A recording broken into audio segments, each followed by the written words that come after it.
ఒక ఉధృతమైన ఉద్యమానికి పరోక్షంగా నాయకత్వం వహించిండ్రు.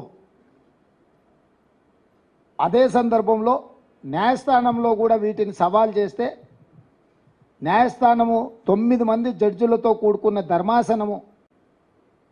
మండల్ కమిషన్ ఇచ్చిన తీర్పును ఆమోదిస్తూ ఎస్సీలకు 15%, ఎస్టీలకు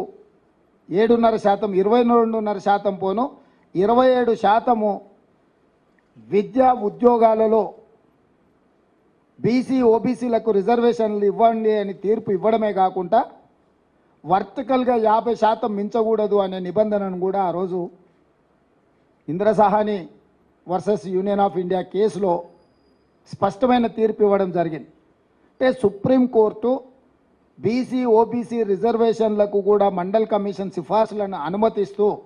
వర్టికల్గా 50%